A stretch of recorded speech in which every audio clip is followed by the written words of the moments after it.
Ce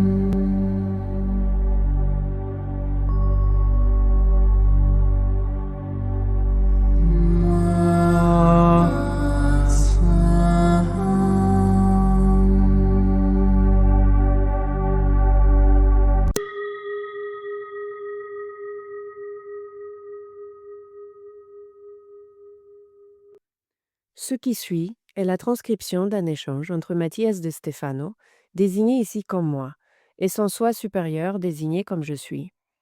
Dans cette capsule, la voix féminine incarnera le moi, tandis que la voix masculine représentera le je suis. Cette conversation intitulée Spiritualité a été réalisée le 20 mars 2021.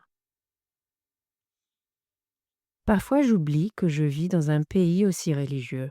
Je me suis habituée à aller chaque jour à Gizeh pour méditer, pour m'activer, et je prends un moment de connexion à l'intérieur de la Grande Pyramide. Quand des gens viennent me rendre visite ou travailler avec moi sur un projet spécifique, une activation ou une méditation, j'oublie à quel point ce que nous faisons, nous asseoir pour méditer, est fort pour beaucoup.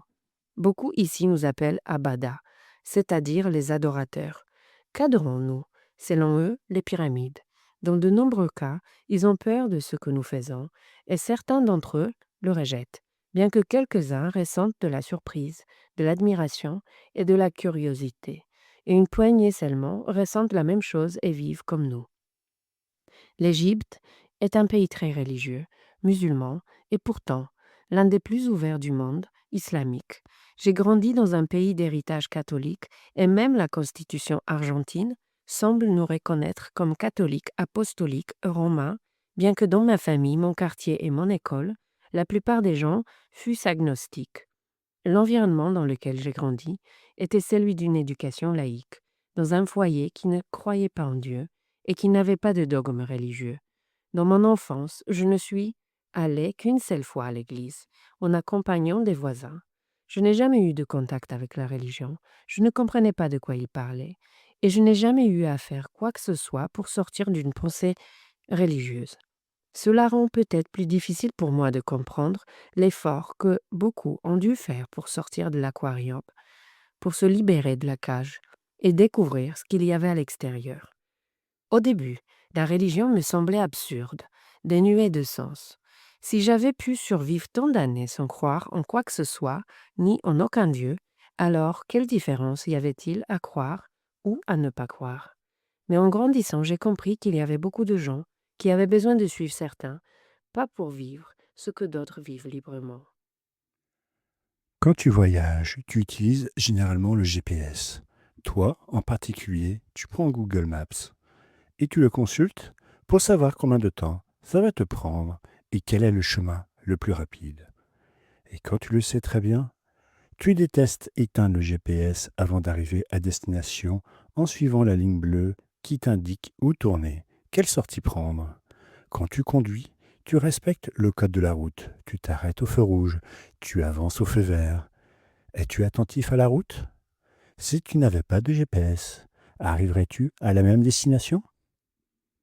Eh bien, je me permets de regarder autour de moi.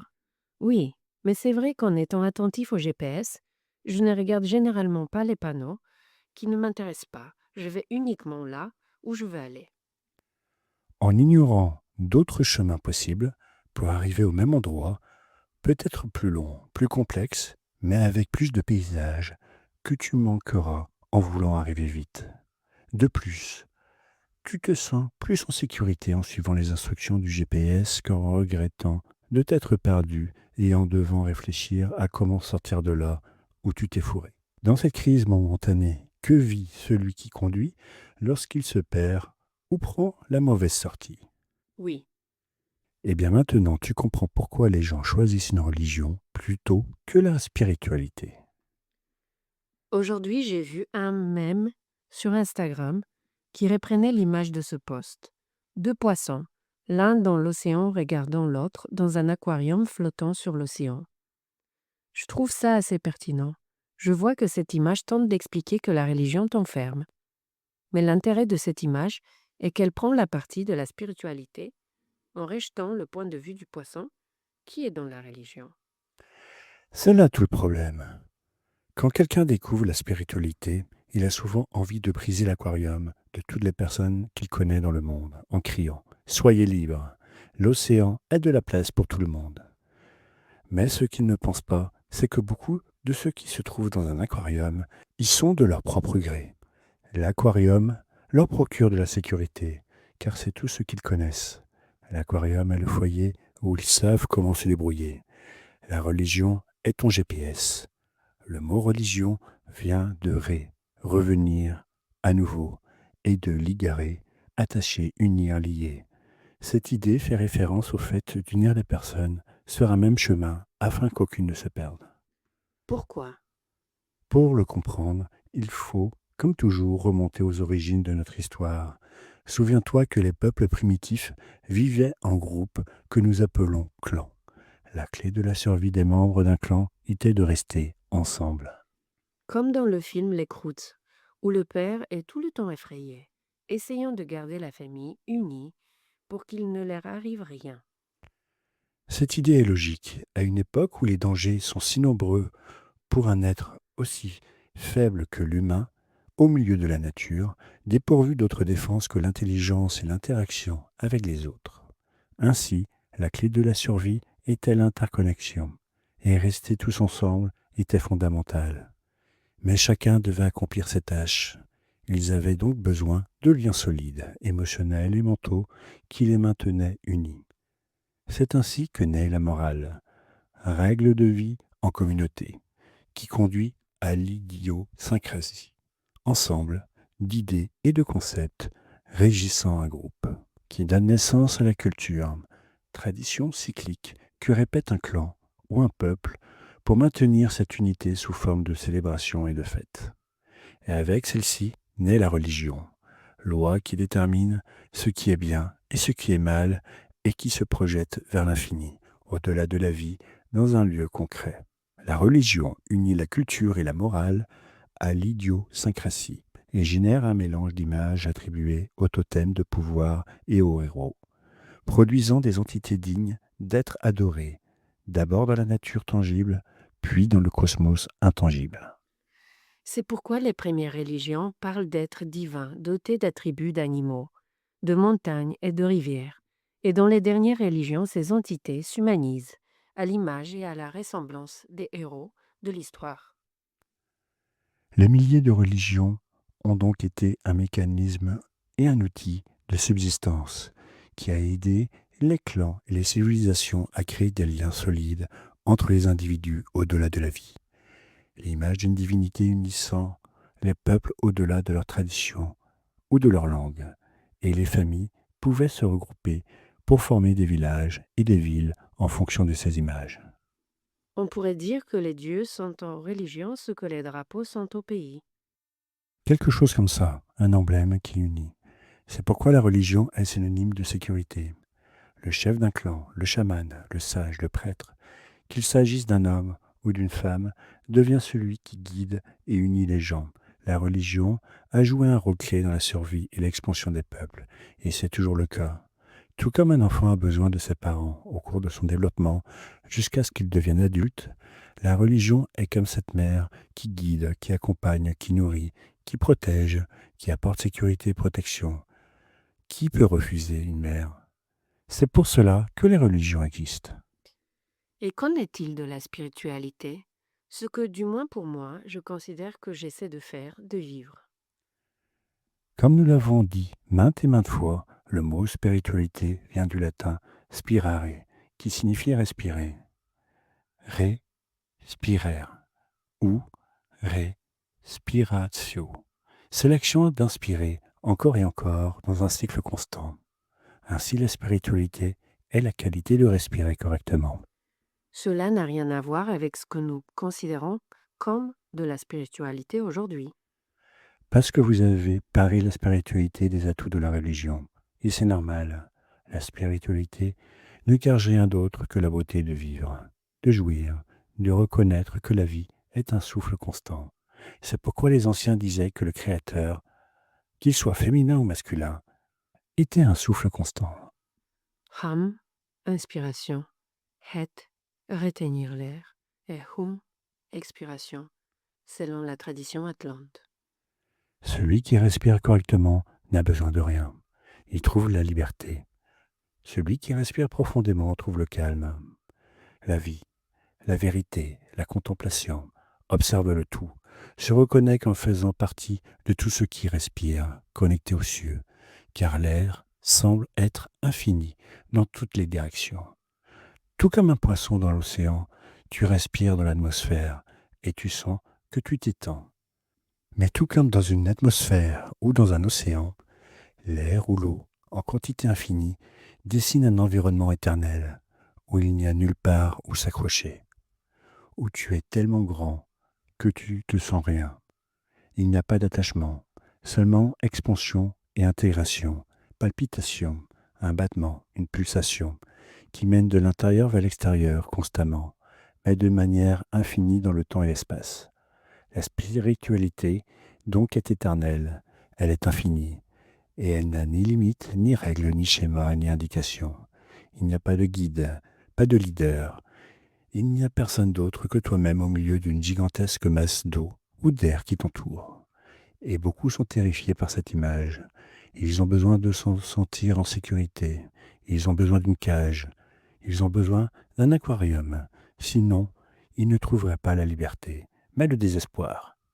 Mais il y a des moments où quelqu'un ouvre la porte de cette cage, ou plonge l'aquarium dans un lac, et pourtant le poisson ou l'oiseau s'en approcheront, feront peut-être quelques tours à l'extérieur pour découvrir l'infini, mais reviendront chez eux, vers la sécurité des structures.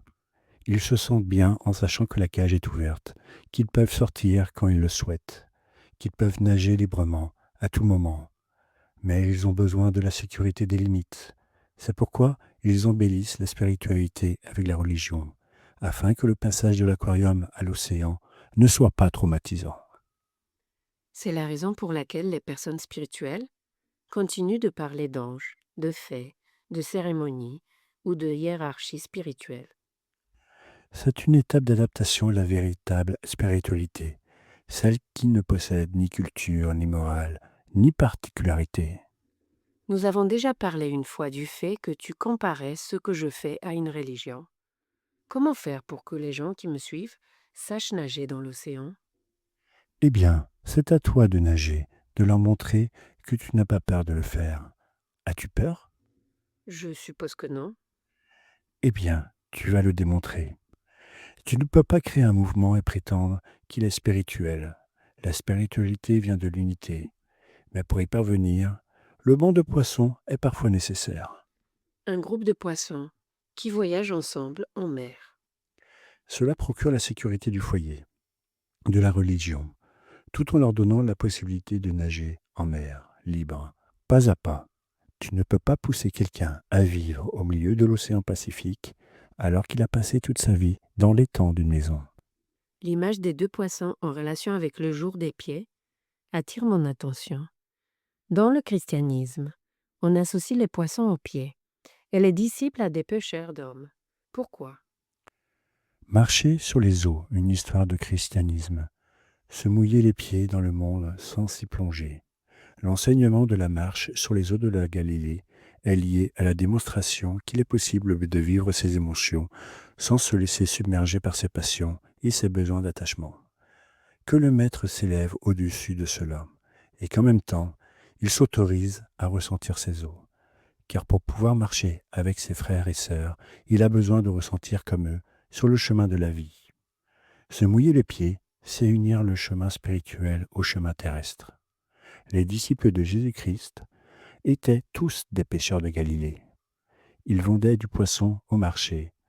Lorsque Jésus a travaillé avec eux et les a aidés, et qu'ils l'ont aidé à leur tour, Jésus leur a dit « Suivez-moi, et vous serez pêcheurs d'hommes ». Par là, il a voulu les encourager à reconnaître qu'ils continueraient à accomplir leur mission de vie, mais avec un objectif encore plus grand. C'est pourquoi les chrétiens marquaient leur présence d'une signature en forme de poisson. Pendant les persécutions contre les chrétiens, ceux qui cherchaient le message du Messie pouvaient le trouver en suivant le symbole du poisson. Et c'est ainsi qu'ils se reconnaissaient entre eux. Le Maître leur a donné un nouveau commandement pour convertir les gens au christianisme, qui consistait à leur laver les pieds. Ce geste symbolique signifiait qu'une fois devenus chrétiens, toutes les erreurs du passé devaient être laissées derrière eux, et qu'ils devaient marcher dans la pureté sur ce nouveau chemin qu'ils empruntaient. La tradition du lavage des pieds et des mains est bien plus ancienne, remontant aux époques mésopotamiennes et égyptiennes. Et elle se perpétue aujourd'hui dans les traditions musulmanes et juives, et parfois dans les traditions chrétiennes, bien que ces dernières aient opté pour le baptême quelques siècles plus tard. Alors, chaque pied est un poisson qui, en le lavant, nous incite à prendre la résolution d'emprunter un nouveau chemin. Avec un pied, tu traces la voie, et avec l'autre, tu indiques la direction. Un pied, c'est la spiritualité qui te pousse à rechercher la liberté, tandis que l'autre, c'est le dogme par lequel tu la trouves. Les deux sont utiles, nécessaires dans une vie humaine. Maintenant, souviens-toi que tu dois te laver les pieds pour oser commencer une nouvelle vie, un nouveau chemin, pour nager et plonger dans les eaux éternelles de l'océan. Tout ce que tu apportes avec toi des religions, ce sont des outils, des flotteurs, un maillot de bain, des palmes, une bouée de sauvetage, un tuba, un respirateur, et tout ce dont tu as besoin pour rendre ta première immersion un peu plus sûre. Peu à peu, quand tu verras que tu sais nager, que tu n'as pas peur de couler, tu enlèveras des couches de choses et tu pourras nager librement. Tu pourras respirer dans l'immensité. La spiritualité, c'est la liberté totale vis-à-vis des liens culturels. C'est simplement se connecter à soi-même, se sentir partie intégrante de toute chose à chaque souffle, sans besoin de méthodologie, sans besoin de suivre qui que ce soit, ni de dogme ou de paramètres du bien et du mal, mais en reconnaissant l'harmonie. Un être spirituel est un être pleinement cohérent ou en quête de cohérence, qui pense, ressent et agit en accord avec son essence, sans suivre ce que les autres lui imposent, ni ce que la culture lui dicte. Le chemin spirituel est parsemé de différentes voies, de différents chemins, et tous sont valables. La liberté ne réside pas dans le fait de n'en emprunter aucun, mais dans le fait de savoir que tu peux voyager à travers chacun d'entre eux. Et tu sais pourquoi? Parce que je suis le chemin. Alors, n'allume pas le GPS, car l'important n'est pas d'arriver à destination. L'important est de profiter de chaque chemin que tu choisis, car tous mènent au même endroit, au centre, où tu te trouveras en t'émerveillant devant les paysages que tu découvriras et que tu intégreras à chaque souffle. Respire. Et ainsi, je serai spirituel.